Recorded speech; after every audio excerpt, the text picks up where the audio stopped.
Welcome to step for special friends. आइए आज हम जानते हैं DED IDMR paper 8 how to early intervention and management of autism child.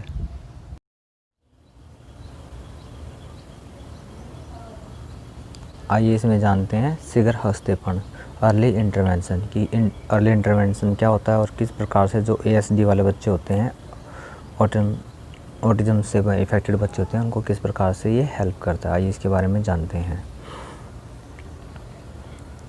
Bharat सरकार और समाज में व्याप्त अस्वीकृति प्रदान करने वाली विभिन्न स्थितियाँ संवेदनशीलता से ग्रसित बच्चों को शीघ्र हस्तक्षेप से रोक सकती हैं, जो व्यावहारिक रूप से प्री स्कूल तक के वर्षों में संवेदनशीलता ग्रसित बच्चों के लिए आवश्यक होती है।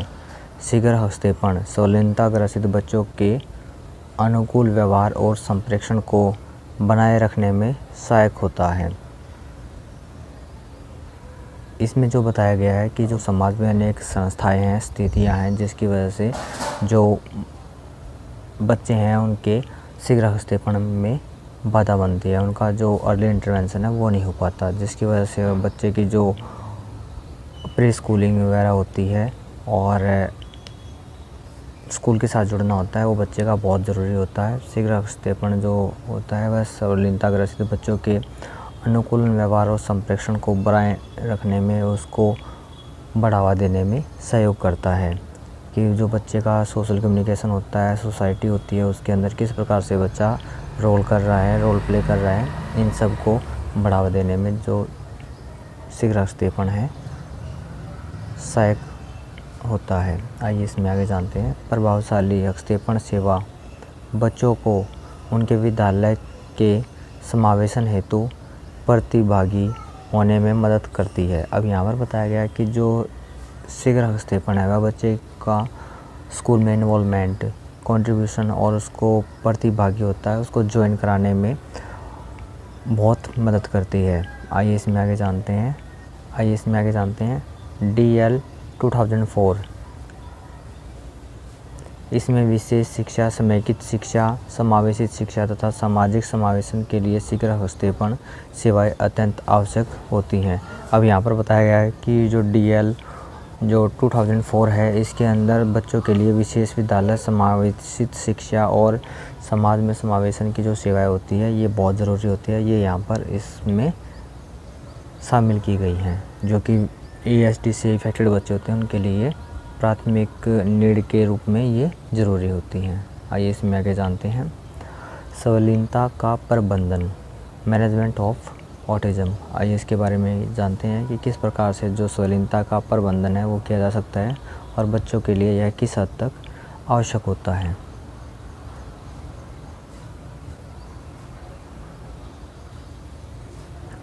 संवेदनशीलता के उपचार एवं प्रबंधन में कई उपागमों तथा प्रविधियों का एक साथ प्रयोग किया जाता है। ऐसे बच्चे, विशेषकर जिनकी बौद्धिक क्षमता में ज़्यादा क्षीणता नहीं होती, के उपचार में मनोवैज्ञानिक, जैविक तथा शैक्षणिक हस्तक्षेप के द्वारा काफ़ी सुधार लाया जा सकता है। अब यहाँ पर बताया गया है कि जो संवेदनशीलता से ग्रसित बच्चे हैं, जो इससे इफेक्टेड बच्चे हैं, उनका जो बौद्धिक स्तर होता है वो ज़्यादा क्षीणित या फिर कम नहीं होता। उनको कुछ बेसिक ट्रीटमेंट उपचार के साथ, जैसे कि मनोवैज्ञानिक जो काउंसलिंग वगैरह होती है, वो जैविक और शैक्षिक उसकी आवश्यकताएं होती हैं, उनको मैनेजमेंट करके उसके अंदर बहुत हद तक सुधार लाया जा सकता है। ये यहाँ पर बताया गया है। आइए इसमें आगे जानते हैं। चूँकि यह लंबी अवधि तक चलने वाली विकृति है, फलतः इसके उपचार के लिए दीर्घकालीन हस्तक्षेप की आवश्यकता होती है। अब यहाँ पर बताया गया है कि जो संवेदनशीलता है, जो ASD है, यह लंबे समय तक बच्चे को इफेक्टेड रखती है और इसके लिए जो बच्चे का ट्रीटमेंट चलता है वह लंबे समय तक चलता है और इसको लंबे समय तक चलाने के लिए ही आवश्यकता होती है, क्योंकि जब तक बच्चा पूर्ण रूप से स्वस्थ नहीं हो जाता है या फिर मेन स्ट्रीमिंग नहीं हो जाती उसकी, तो उसके जो सिम्टम्स हैं उसको दोबारा से इफेक्टेड कर सकते हैं। आइए इसमें आगे जानते हैं। संवेदनशीलता के उपचार के दौरान निम्नलिखित लक्ष्यों पर विशेष बल दिया जाता है। सामान्य विकास की प्रक्रिया, विशेषकर संज्ञानात्मक, भाषा एवं सामाजिकरण के विकास की प्रक्रिया में तेजी लाना चाहिए।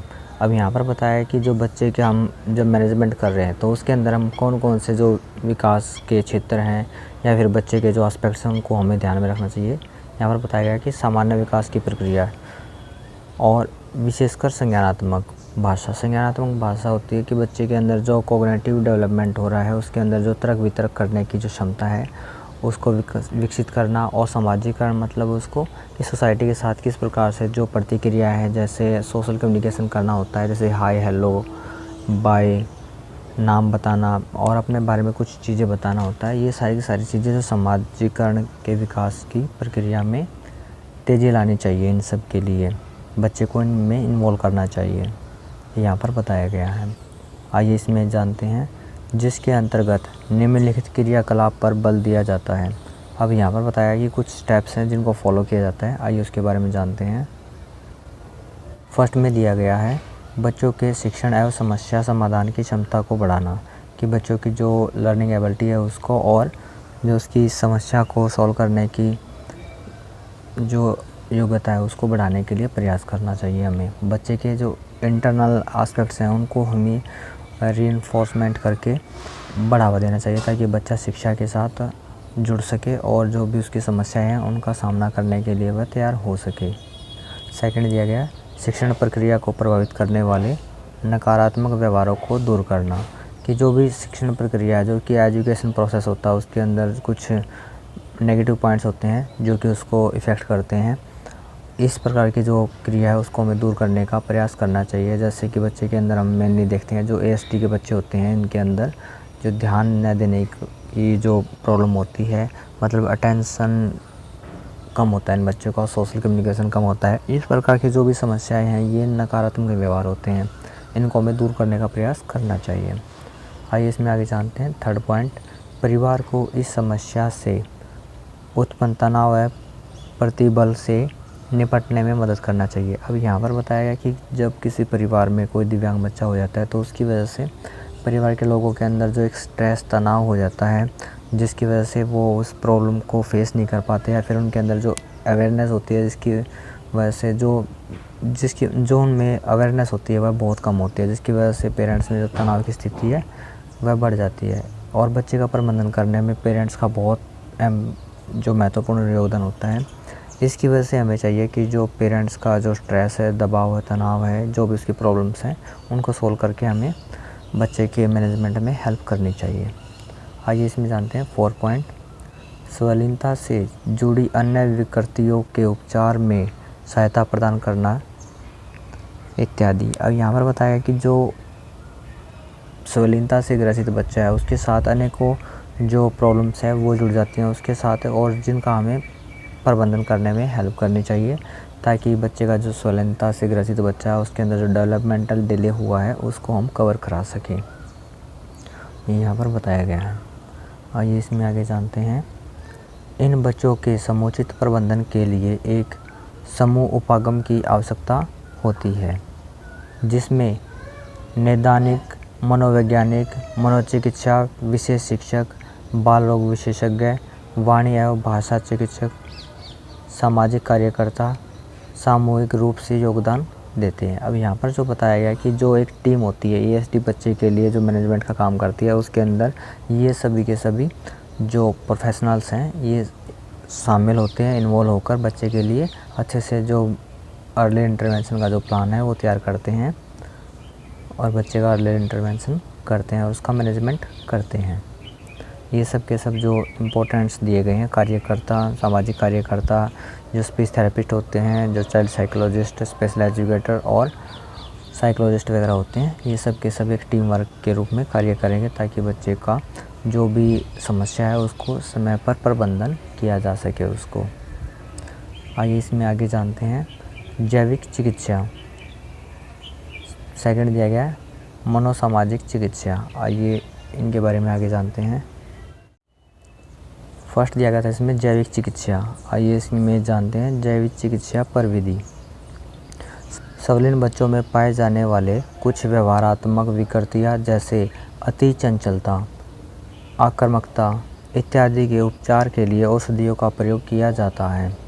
औषधि चिकित्सा विधि का प्रयोग एक सहायक चिकित्सा प्रविधि के रूप में किया जाता है, जिसके लिए आवश्यकता अनुसार चिंता विरोधी, विषाद तथा उत्तेजक दवाओं का प्रयोग किया जाता है। अब यहाँ पर जो बताया गया है कि जो जैविक चिकित्सा, जो मेडिकल ट्रीटमेंट है, उसके लिए किस प्रकार से बच्चे की हेल्प की जाती है, उस रूप में कि जो संवलिनता से ग्रसित बच्चा होता है उसके अंदर जो बिहेवियरल इशू होते हैं, उसके अंदर ADHD की बच्चा बहुत एक्टिव होता है, चंचल होता है कि वह एक जगह पर रुक नहीं पाता है, और आक्रामकता मतलब वह एक अग्रेसिव मूड में रहता है, यानी कि हर चीज़ को जल्दी जल्दी या फिर बगैर किसी रोक टोक के करना चाहता है। इस प्रकार की जो प्रॉब्लम्स आती है उनको दूर करने के लिए बच्चों के लिए जो मेडिसिन है वो दी जाती हैं, ताकि बच्चे का जो एक उत्तेजना है वो कम हो सके, उसका अंदर जो एनर्जी लेवल है उसको थोड़ा सा कम किया जा सके और उसको मेन स्ट्रीमिंग के साथ जो प्रबंधन करने में योगदान मिल सके। आइए इसमें आगे जानते हैं। बी पॉइंट दिया गया इसका, मनोसामाजिक चिकित्सा प्रविधि। आइए इसके बारे में जानते हैं। संवलिनता के उपचार में कई प्रकार की मनोसामाजिक प्रविधियों का प्रयोग किया जाता है। इन प्रविधियों में प्रमुख है, आइए इसके बारे में आगे जानते हैं।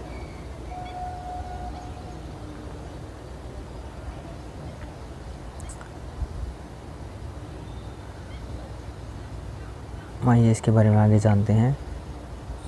शैक्षणिक हस्तक्षेपण, एजुकेशनल इंटरवेंशन। आइए इसके बारे में जानते हैं कि एजुकेशनल इंटरवेंशन में किस प्रकार से जो ASD से संबंधित बच्चा है उसको हेल्प की जा सकती है। इन बच्चों के शैक्षणिक कार्यक्रम में भाषा विकास व संप्रेषण पर अधिक बल दिया जाता है। इसमें माता पिता का सहयोग भी वांछनीय होता है। शिक्षक को चाहिए कि शिक्षण कक्ष एवं विद्यालय में बच्चे के अवांछनीय व्यवहार को दूर करने तक वांछनीय व्यवहार को बढ़ने के लिए दंड एवं पुनर्बलन इत्यादि का प्रयोग करें। अब यहाँ पर बताया गया है कि जो बच्चे का जो शैक्षिक या एजुकेशन प्लान बना रहे हैं उसमें माता पिता की जो भागीदारी होती है वह ज़रूरी होती है। शिक्षक को चाहिए कि जो विद्यालय में या क्लासरूम में जब बच्चे के किसी व्यवहार के लिए या अवांछनीय व्यवहार के लिए उसको तैयार किया जा रहा है तो उसके लिए उसको कोई भी दंड या पुनर्बलन इत्यादि का प्रयोग कर सकता है। जैसे कि बच्चा अगर अच्छा कर रहा है तो उसको हम कुछ पुरस्कार है वो दे सकते हैं, कुछ गिफ्ट है वो दे सकते हैं, शाबाशी वगैरह दे सकते हैं। इसमें अलग अलग प्रकार के जो पुनर्बलन है, जो रेनफोर्समेंट है वो दे सकते हैं, जहाँ पर हम वर्बल प्रॉम्प्ट भी यूज़ कर सकते हैं, उसको शाबाशी वगैरह दे सकते हैं, उसको फिजिकली प्रॉम्प्ट भी दे सकते हैं, जैसे पीठ थपथपाना या फिर सिर पर हाथ फेरना है। ऐसा कुछ हम एक्टिविटी कर सकते हैं बच्चे के साथ, या फिर उसको कोई टॉय या फिर स्वीट या फिर कुछ भी खाने के लायक जो चीज़ है वो दे सकते हैं, या फिर बच्चे की जो भी पसंद का जो खिलौना है वो भी हम उसको दे सकते हैं। इस प्रकार का हम प्रयोग कर सकते हैं। आइए इसमें आगे जानते हैं। इसके पाठ्यक्रम तथा शैक्षणिक वातावरण में ज़्यादा परिवर्तन नहीं करना चाहिए। यदि आवश्यक हो तो परिवर्तन धीरे धीरे करना चाहिए, क्योंकि ये बच्चे परिवर्तन के विरुद्ध बहुत दृढ़ होते हैं। अब यहाँ पर बताया गया है कि जब हम ASD बच्चे के लिए एजुकेशनल नीड को पूरा करने के लिए जब हम उसके लिए पाठ्यक्रम तैयार करते हैं या फिर उसको लागू करते हैं, तो यहाँ पर जो बच्चे का इन्वायरमेंट है उसको ज़्यादा चेंज नहीं करना चाहिए, क्योंकि इस प्रकार के जो बच्चे होते हैं उनमें जो इन्वायरमेंट जो परिवर्तन होते हैं वह उनको एक्सेप्ट नहीं कर पाते जल्दी सी, और जिसकी वजह से वह एजुकेशन में भी फिर से जो एक डिमोटिवेट हो जाएंगे और वो पढ़ाई करना नहीं चाहेंगे, या फिर जो भी आपकी कमांड या इंस्ट्रक्शन है उसको फॉलो करना नहीं चाहेंगे। यहाँ पर बताया गया है। आइए इसमें आगे जानते हैं। इसके शिक्षण में बहुसंवेदी उपागम तथा संवेदी एकीकृत पर बल दिया जाता है। अब यहाँ पर जो बताया गया है कि बहुसंवेदी मतलब मल्टी सेंसरी जो स्टिमुलेशन है उसके द्वारा बच्चे को सपोर्ट किया जाता है।